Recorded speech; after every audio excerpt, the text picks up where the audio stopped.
another part, third part. Before I start reading, things I want to make sure I don't forget to say. The toilets in Paris, I guess probably in Europe, have much less water. There's barely any water in them. And the water pressure was also very small. And also, we are so blessed to live in America and be given the things we are given, because when I was on the train going back to the airport with Pascal, he told me that the performers, there was a little boy singing with his dad playing guitar, and he said that these are Romanian people who extort their children to perform and to bring money around, to bring the cup around and get money. And, they're not going to school, they're not watching cartoons.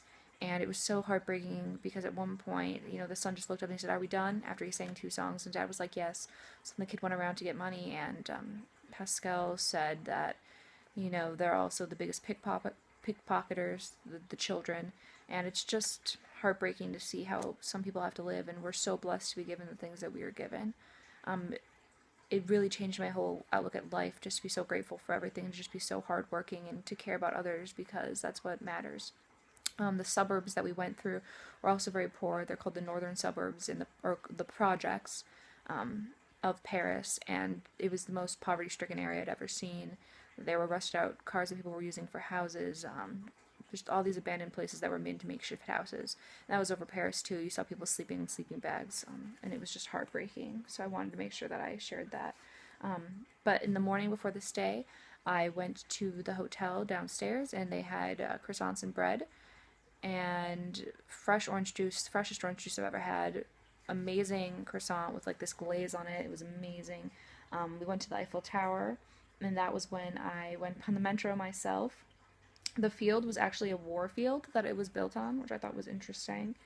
And I took pictures of it, and then I had to go back on the metro by myself. And there's my other vlog talks about why I had to leave early. It was, just too much for me to handle.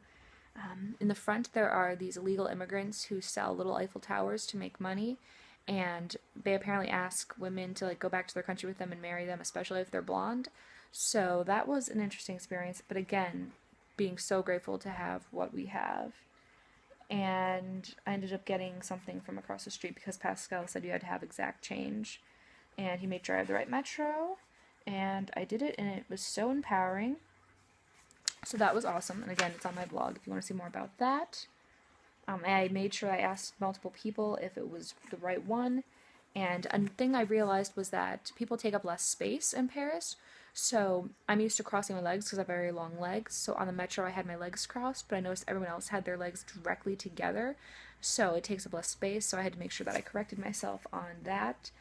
Another thing is that you have to make sure you push the door handle up on a metro sometimes. I almost didn't do that and missed my stop. So that was an interesting thing to experience.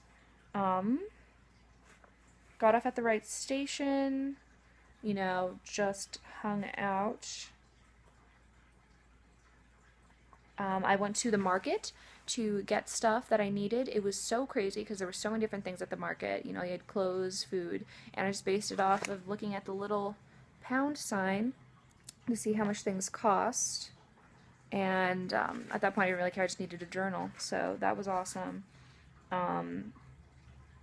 I was glad that I could figure it out and just say merci, bonjour. Helped a woman who spoke English, helped her with something because no one else could understand what she was saying. And it was an awesome experience. I will film another part now.